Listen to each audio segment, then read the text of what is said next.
So let's have a lesson for this Sor etude. This is from his Opus 31. This is number 6. You might have this in another book, so just watch the video for free. I'll be talking about how to approach this kind of arpeggio piece and different ways to practice it. But if you do need the music, it's part of my Easy Classical Guitar, Volume 2, and there's a link for that underneath the video. So this is very much an arpeggio texture, although it does have some melodic elements in the different voices, so we can talk a little bit about that, and just about playing the piece in general and how to approach it. This piece is actually pretty difficult in one way, but very easy in another way. In terms of its actual chord shapes, the requirements, it's very easy because it's all just in here, this position here, pretty straightforward shapes, nothing too much to think about. But there's a lot of activity, and within the bar, there's a lot of little changes that happen. So that makes it a lot more difficult. So on the one hand, it's like a big, early intermediate level or late beginner level in terms of like the shapes. But in terms of how fast the complexity of the music changes and how fast the material changes, it's a little bit more advanced. So that really just translates to the point that you need to know the piece very well. So let's talk about how to approach that. One thing you could start off with is just break the piece into 4-bar chunks, 4-bar phrases essentially, and practice it as block chords. So what I mean by that is take each triplet group and play it as a block chord. So instead of this, just play it as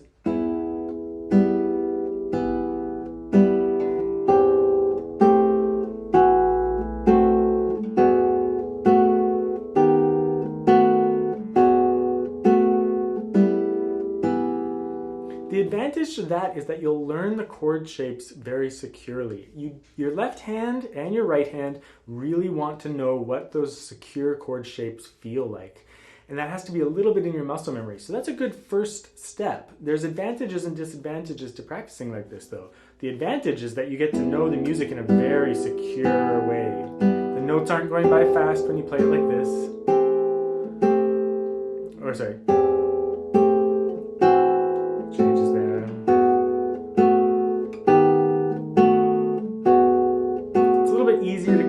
Of everything and just like learn the shapes of the piece so that you're prepared for the shapes when they occur and when it's tumbling by a little bit faster.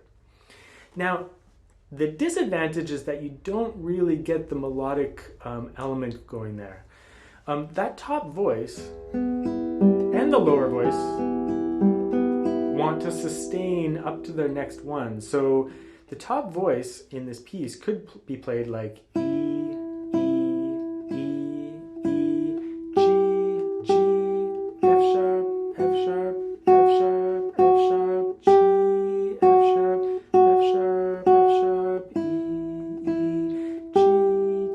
playing that top note or the last note of the arpeggio is kind of a nice little melody. And in order to get that ringing through, you can't think of it in terms of like chord shape, then new chord shape. You need to be sustaining across the arpeggios. Notice how I'll hold on to this G in the second bar. So bar 2.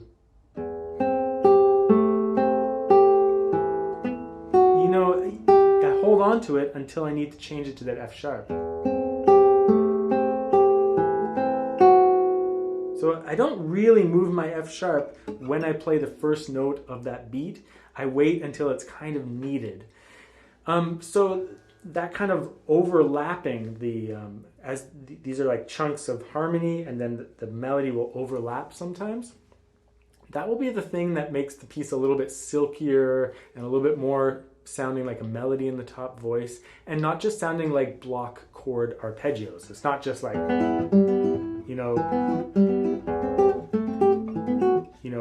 individual chunks like that, but of course it's all very horizontal.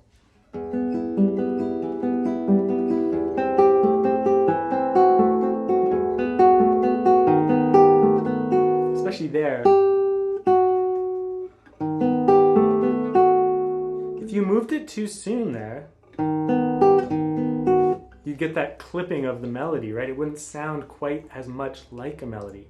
So that's pretty tough on the guitar, but all it really translates to is that you need to know the shapes, and then you need to open your ear and really listen to that connection of the melody. If you do both of those things, if you know the shapes and you connect the melody in that way, it will sound nice and smooth.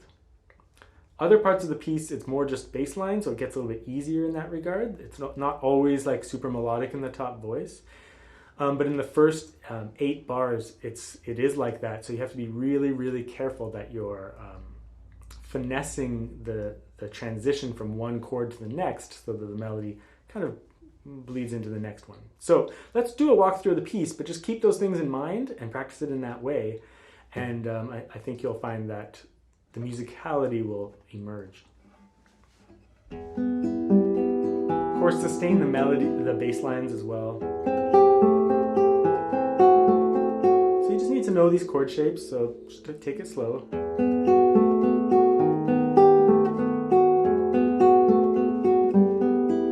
Lots of changes, so again, just like close attention to the notes.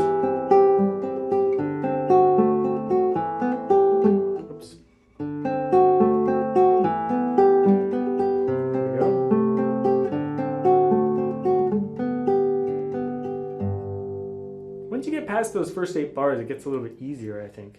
You know, it's just like more uniform chords within each bar. Bar 10. That part might seem like the hardest part at first, but that's actually nice and easy. It transitions very nicely. So bar 10. Just move the 4th finger down. Continue. Careful of that G there. There's actually a G in the accompaniment note. That catches me off guard all the time. G.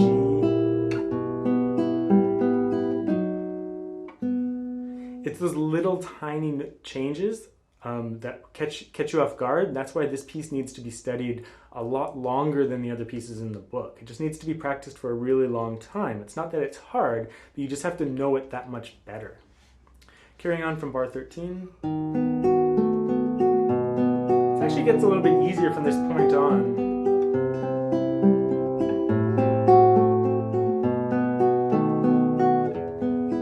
Especially from here on. Kind of more familiar chord shapes like this, just big C chords across the bar.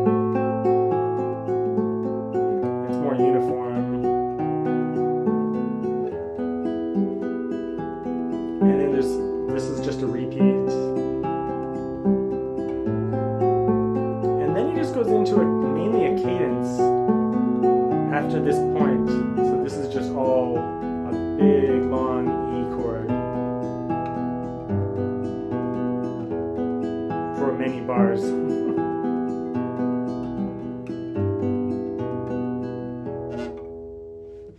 I actually mute on those rests and then let the last one sustain. This piece sounds really quite amazing at slow tempos.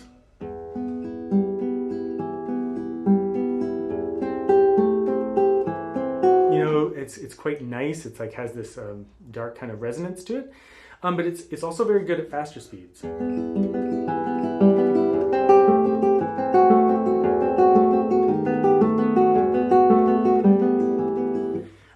I tried to take a middle ground for the video just because this is in my easy collection. I thought a moderate tempo would be nice as a model for you.